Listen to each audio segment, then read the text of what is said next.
Hello friends, welcome. आज हम 3 newspaper articles review करेंगे और उनमें नए नए शब्द सीखेंगे।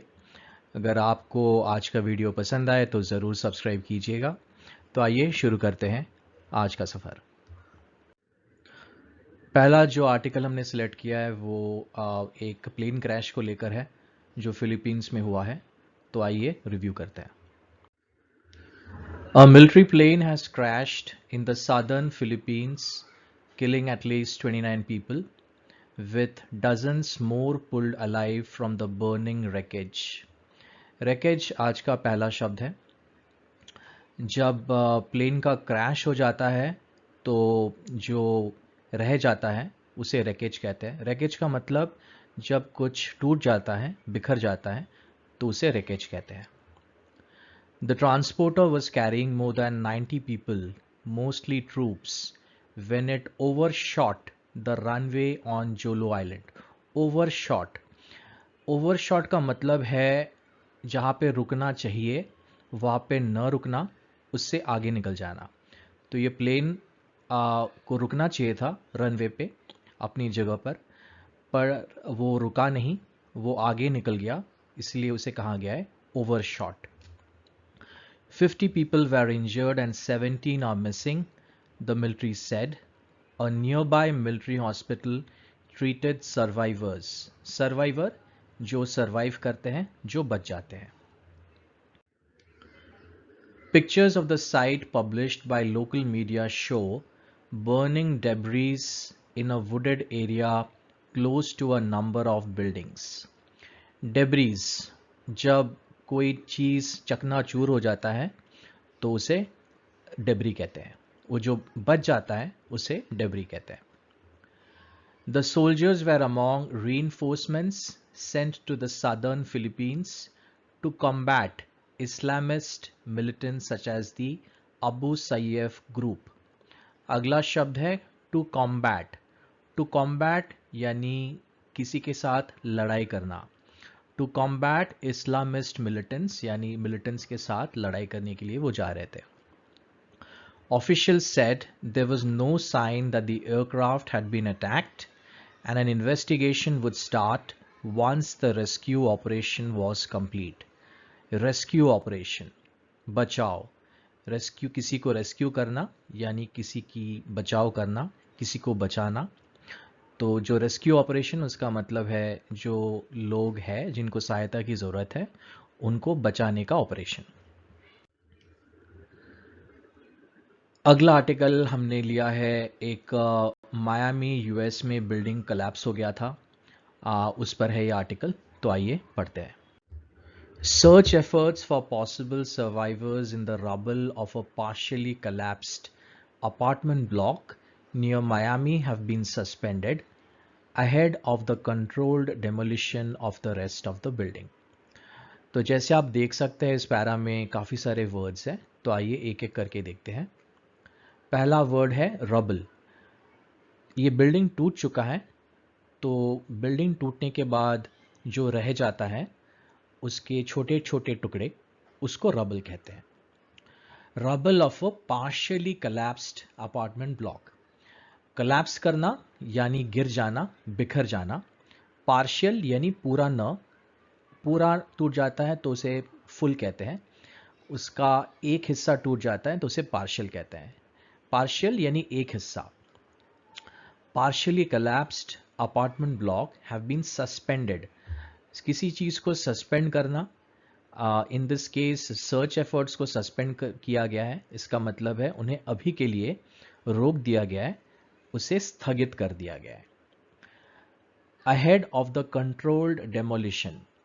डेमोलिशन वर्ड आता है डेमोलिश करने से, किसी चीज़ को डेमोलिश करना यानी तोड़ देना, पूरी तरह से चकनाचूर कर देना।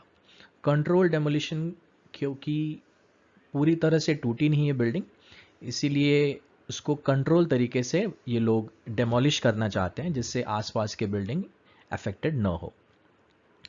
The demolition of Champlain Towers South was brought forward over safety fears due to an approaching storm.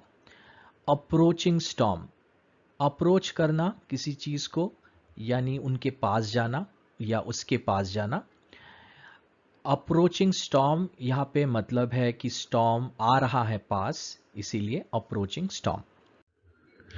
No survivors have been pulled from the rubble at the site in the Miami suburb of Surfside since the first few hours after the structure's collapse. Rubble word फिर से आया है। जैसा कि हमने देखा है, rubble यानी जब बिल्डिंग टूट जाती है, कोई स्ट्रक्चर टूट जाता है, जो रह जाता है उसे rubble कहते हैं। The families of the missing were told in advance of the decision to pause the search effort. किसी चीज को पॉज करना यानी अभी के लिए रोक देना। To pause the search effort को अभी के लिए रोक रहे हैं। The mayor of Surfside Charles Burkett said strong winds in the coming days could bring down additional debris from the unstable structure, endangering the lives of the search teams. पहला word है debris, जो टूट जाता है, जो बचा रह जाता है, उसे डेब्री कहते हैं। एंडेंजरिंग, डेंजर यानी खतरा, एंडेंजर यानी खतरे में डालना। तो endangering the lives of the search team यानी जो सर्च टीम है, जो बचाव के लिए टीम आई है, उनके जान को जोखिम में डालना या खतरे में डालना, इसीलिए endangering the lives of the search teams. It was obvious that the building was a problem, he said on Saturday, adding, "We agreed that the only solution for that problem was to eliminate it." किसी चीज को eliminate करना यानी खत्म कर देना, उसे निकाल देना। आज का तीसरा आर्टिकल हमने लिया है स्पोर्ट्स की दुनिया से। इंग्लैंड ने यूक्रेन को हरा दिया है यूरोपियन फुटबॉल के चैंपियनशिप के क्वार्टर फाइनल में, और वो पहुंच गए हैं सेमीफाइनल में। तो आइए पढ़ते हैं एक साथ इस आर्टिकल को। England produced a magnificent display as they thrashed Ukraine in Rome to set up a Euro 2020 semi-final against Denmark at Wembley. Magnificent display, magnificent यानी शानदार, डिस्प्ले यानी प्रदर्शन। इंग्लैंड ने एक बहुत ही शानदार प्रदर्शन किया है और उन्होंने यूक्रेन की धुलाई की है। थ्रैश्ड यानी किसी को बुरी तरह से मारना, पीटना। यहाँ पे इंग्लैंड ने बहुत ही बुरी तरह से यूक्रेन को हराया, इसलिए ये थ्रैश वर्ड यूज किया गया है। Thrashed Ukraine in Rome.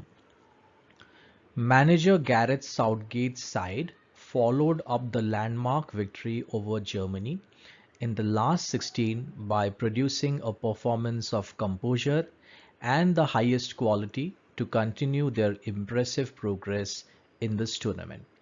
Landmark यानी एक बहुत ही इम्पॉर्टेंट विक्ट्री, क्योंकि जर्मनी को उन्होंने पिछले राउंड में हराया था बहुत सालों बाद, इसीलिए कहा गया है कि लैंडमार्क विक्ट्री बहुत ही important. By producing a performance of composer, composer यानी शांत।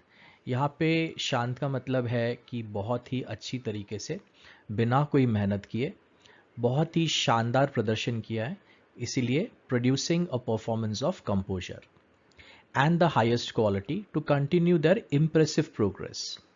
इम्प्रेसिव यानी बहुत ही तारीफ़ काबिल। इन्होंने बहुत ही शानदार प्रोग्रेस किया है टूर्नामेंट में काफ़ी सालों बाद, इसीलिए इम्प्रेसिव यानी सबको इन्होंने इम्प्रेस किया है, बहुत ही बढ़िया खेला है।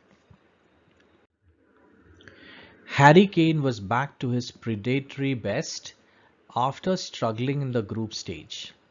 प्रीडेटर यानी जो दूसरे जानवरों को खाता है, उसे प्रीडेटर कहते हैं। यहाँ पे खेल की दुनिया में यूज़ किया गया है।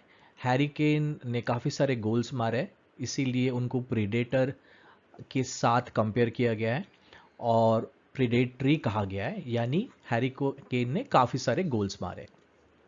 Harry Kane was back to his predatory best after struggling in the group stage, following up his goal against Germany by poking home a superb pass from Raheem Sterling after only 4 minutes.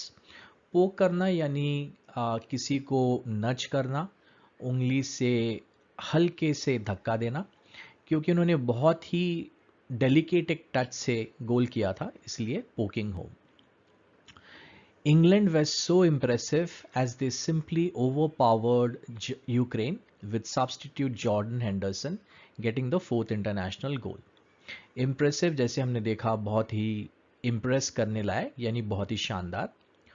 Overpowered किसी को overpower करना यानी उनको काबू में कर लेना, उनको हरा देना. As they simply overpowered Ukraine यानी उन्होंने यूक्रेन को काबू में कर लिया, पूरी तरह से वश में कर लिया, यानी यूक्रेन को हरा दिया. फ्रेंड्स, आज के लिए बस इतना ही. अगले वीडियो में फिर मिलेंगे कुछ और आर्टिकल्स और वर्ड्स के साथ. तब तक मुझे आज्ञा दीजिए. अपना ख्याल रखिए. Thanks for watching.